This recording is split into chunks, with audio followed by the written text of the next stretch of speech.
Olá, louvado seja nosso Senhor Jesus Cristo, para sempre seja louvado, glória ao Pai, ao Filho e ao Espírito Santo, como era no princípio, agora e sempre. Amém. Queridos irmãos e irmãs, paroquianos da nossa paróquia, Nossa Senhora da Abadia, Diocese de Cristalândia, graça e paz, que Deus abençoe e ilumine a todos nós, fortalecidos na fé, nessa terça-feira de Carnaval, desse dia 13 de fevereiro de 2024, pedimos a Deus que abençoe e ilumine. Amanhã começa a Quaresma. Queremos abrir o nosso coração para ouvir a palavra de Deus, que é tirado do Evangelho de Marcos, capítulo 8, versículos de 14 a 21. O Senhor esteja convosco, Ele está no meio de nós. Proclamação do Evangelho de Jesus Cristo segundo Marcos. Glória a vós, Senhor. Naquele tempo, os discípulos tinham se esquecido de levar pães. Tinha consigo na barca apenas um pão. Então Jesus os advertiu: prestai atenção e tomai cuidado com o fermento dos fariseus e com o fermento de Herodes. Os discípulos diziam entre si: é porque não temos pão. Mas Jesus percebeu e perguntou-lhes: por que discutis sobre a falta de pão? Ainda não entendeis e não compreendeis? Vós tendes o coração endurecido? Tendo olhos, vós não vedes, e tendo ouvidos, não ouvis? Não vos lembrais que quando repartir 5 pães para 5.000 homens, quantos cestos vós recolhestes cheios de pedaços? Eles responderam: 12. Jesus perguntou: e quanto repartis 7 pães com 4.000 pessoas? Quantos cestos vós recolhestes cheios de pedaços? Eles responderam: 7. Jesus disse: e vós ainda não compreendeis? Palavra da salvação. Glória a vós, Senhor. Não é fácil. A vida é sempre um mistério, né?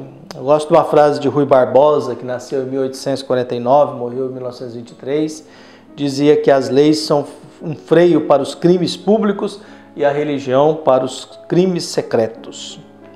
Mas o bonito é Victor Hugo, de 1802 a 1885, que diz que as palavras têm a leveza do vento e a força da tempestade. As palavras têm a leveza do vento e a força da tempestade. E Victor Hugo também dizia: a solidão faz homens de talentos ou idiotas. Mas as palavras têm, a leveza do vento e a força da tempestade. Por isso que a palavra de Deus ela é tão preciosa a todos nós. Nós vimos no Evangelho de ontem um conflito entre Jesus e os fariseus que pedem um sinal. Pedir um sinal para Deus é querer manipular Deus, colocar Deus sobre a nossa vontade, sobre o nosso desejo, submeter Deus aos nossos critérios de avaliação. Pedir um sinal. Eu nunca tive uma experiência de sinal de Deus na vida. Eu nunca tive uma experiência de milagre, sinal de Deus. Eu nunca tive experiência religiosa extraordinária na vida. Para mim as coisas são muito básicas. Nunca foram nada muito facilitado na vida. Mas o bonito de tudo isso é que nós temos esse convite que nos é feito por Deus. Deus vai nos pedindo e vai nos orientando e vai nos guiando e nos fortalecendo para que a vida não seja pequena, banal e insignificante, mas a gente consiga dar passos a mais. No dia de ontem, o Jesus terminou a discussão, não vai dar um sinal para os fariseus, porque eles querem manipular Deus e colocar Deus para servir à vontade deles, e por isso Jesus entra na barca e atravessa. No caminho, os discípulos: não temos pão. Não temos pão. A preocupação dos discípulos é com pão. Com Jesus, não. Jesus prestai atenção e tomai cuidado com o fermento dos fariseus e com o fermento de Herodes. Tomai cuidado com o fermento de fariseu e tomai cuidado com o fermento de Herodes. Talvez isso é uma das coisas que a gente mais às vezes precisa tomar cuidado e a gente não percebe.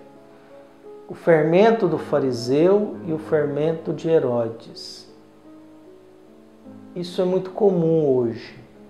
Alguém com título que começa a jogar um fermento de fariseu. As redes sociais são muito boas para isso, né?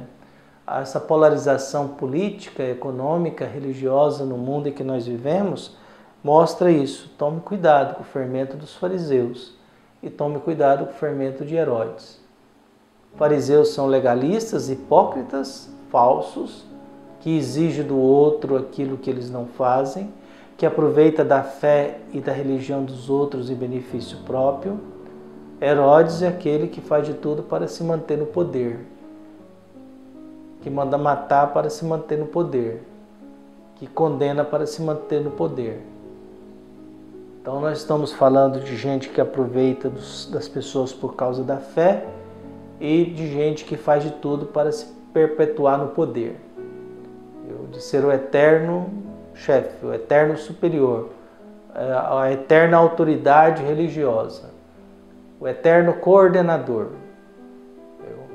o eterno superior da casa, provincial, bispo, seja lá o que for. Então Jesus entende. Os discípulos estão confusos, estão preocupados com o pão. E Jesus, mas vocês não entendem, vocês não compreendem. O fermento de Herodes, o fermento dos fariseus, é muito mais do que uma preocupação com o pão. Pão se resolve na partilha. Pão se resolve no alimento que a gente tem, que a gente oferece a Deus, que a gente doa e partilha com homens sentados livres. Porque a gente tem que lembrar que na multiplicação dos pães, o critério para comer, senta.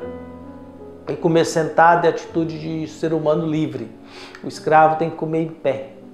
Nós, quando somos escravos dos nossos compromissos, das nossas agendas, a gente começa a comer em pé e andando. Entendeu? Quando eu sou escravo do meu turismo, porque eu preciso conhecer aquilo lá, e a estrutura de turismo ela é corrida, eu começo a comprar comida e comer andando e visitando as coisas. Por isso, o homem livre, ele come sentado e anda calçado. E Jesus dá uma bronca nos discípulos. Mas Jesus de ontem para hoje você está com problema, né? São aquelas fases da vida que ontem foi briga com os fariseus, viu? Que querem um sinal de Deus. Hoje é os discípulos que estão preocupados com o pão e Jesus está falando, cuidado com a mentalidade dos fariseus e de Herodes, que é um trem que vai jogando aí e vocês vão acreditando. E por isso a necessidade de um discernimento grande, a necessidade da gente sempre olhar com muita cautela, sempre perceber com muita cautela, com muito cuidado, com muito zelo as realidades em que nós nos deparamos, os contextos de vida em que a gente enfrenta no dia a dia. Então, às vezes, a gente precisa, diante de certa uma questão, a gente ouvir bem, analisar profundamente e dar uma resposta segura. É o que uma mãe me disse tempos atrás. Como é difícil escutar não. E eu falei, olha, se você não aprender a escutar não e falar não, se você não falar não para o seu filho, você vai perdê-lo.